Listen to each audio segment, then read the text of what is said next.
പതിവ് പോലെ ഞങ്ങളുടെ പണികളെല്ലാം തുടങ്ങിയിട്ടുണ്ട്. ആദ്യം പോയി കടയിൽ പോയിട്ട് ഐസ് വാങ്ങിയിട്ടുണ്ട്. ഞങ്ങൾ ഫ്രീസർ ഇടാൻ പറ്റിയ ഐസ് വാങ്ങിയിട്ടുണ്ട്. ശുദ്ധമായിട്ടുള്ള ഐസാണ് നമ്മൾ യൂസ് ചെയ്യുന്നത്. അത് ഫ്രീസർ തണുക്കാൻ വേണ്ടിയിട്ടാണ്. അതേപോലെ നമ്മൾ സ്റ്റാളിലേക്ക് പുറപ്പെട്ടു.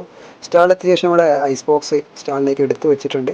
നല്ലത് കൂളായിട്ടുള്ള ജ്യൂസാണ് ഇപ്പോൾ സെർവ് ചെയ്യാൻ ഉദ്ദേശിക്കുന്നത്. ഈ ഒരു ടൈമിൽ കുട വിരിച്ചിട്ടില്ലെങ്കിൽ അത്യാവശ്യം നല്ല പണി പാടുമെന്ന് നമുക്കറിയാം. നല്ല ചൂടാണ്. അപ്പോൾ കുട വിരിച്ചിട്ടുണ്ട്. ഇതാണ് നമ്മുടെ ജ്യൂസ് വരുന്നത്. പിന്നെ ഫ്ലേവറുള്ളത് പൈനാപ്പിളും പാഷൻ ഫ്രൂട്ടും ഗ്രേപ്പുമാണ്. പൈനാപ്പിൾ കുറവാണ്. ഇതാണ് നമ്മുടെ ഗ്രേപ്പിൻ്റെ ജ്യൂസ് വരുന്നത്. ഇതാണ് പാഷൻ ഫ്രൂട്ട് വരുന്നത്. ഇതാണ് പൈനാപ്പിളിൻ്റെ കവറിങ് വരുന്നത്. ഓക്കെ, നമ്മളെല്ലാ ഇൻഗ്രീഡിയൻസും കാര്യങ്ങളും ബാക്കിൽ ന്യൂട്രീഷൻ ലേബലിൽ കൊടുത്തിട്ടുണ്ട്. അതേപോലെ ഒരു ഗെയിം സ്റ്റാർട്ട് ആയിട്ടുണ്ട്. ഈ ഒരു നാണയത്തിൻ്റെ ഗെയിമാണുള്ളത്. അതെല്ലാവർക്കും സുപരിചിതമായിട്ടുള്ള ഗെയിം തന്നെയാണ്. പാത്രത്തിൽ വെള്ളം നിറച്ചിട്ട് ആ ഒരു ഓറഞ്ച് മേൽ നിങ്ങളുടെ നാണയം ബാലൻസ് ചെയ്ത് വെച്ചാൽ നിങ്ങൾക്ക് ആ ഒരു ജ്യൂസ് ഫ്രീ ആയിരിക്കും. ഓക്കെ, അതിന് ഒരു പൈസയും കൊടുക്കേണ്ട, ഫ്രീ ആയിട്ട് നിങ്ങൾക്ക് ജ്യൂസ് കുടിക്കാവുന്നതാണ്. എല്ലാവരും ശ്രമിച്ചിട്ടുണ്ട്, പക്ഷേ ആർക്കും ഇതുവരെ വിൻ ചെയ്യാൻ കഴിഞ്ഞിട്ടില്ല. അപ്പോൾ നിങ്ങളുടെ ഒരു ചാൻസ് എടുത്ത് നിങ്ങൾക്ക് ജയിക്കാവുന്നേ ഉള്ളൂ. ഇതാണ് സ്റ്റാൾ വരുന്നത്. അരീക്കോട് മുക്കം റോഡിലാണ് സ്റ്റാൾ വരുന്നത്. പത്തനാപുരം അരീക്കോട് ടു മുക്കം റോഡിലാണ് വരുന്നത്. അതേപോലെ ഈ വായനശാല പത്തനാപുരം വായനശാലയുടെ അടുത്താണ് കുഞ്ഞമ്പടി സ്റ്റോപ്പിലാണ് സ്റ്റാൾ വരുന്നത്. അപ്പോൾ സാധനം ഫില്ല് ചെയ്തുകൊണ്ടിരിക്കുകയാണ്. ഇപ്പോൾ സ്റ്റോക്ക് ആയതുകൊണ്ട് പാഷൻ ഫ്രൂട്ട് ഫില്ല് ചെയ്തുകൊണ്ടിരിക്കുകയാണ്. വളരെ ഡിമാൻഡ് കൂടിയ ജ്യൂസ് ഫ്ലേവേഴ്സ് ആയിട്ട് പെട്ടെന്ന് കാര്യമായിട്ടുണ്ട്. അപ്പോൾ എല്ലാവരും ട്രൈ ചെയ്യുക. ബാക്കി അടുത്ത വീഡിയോ.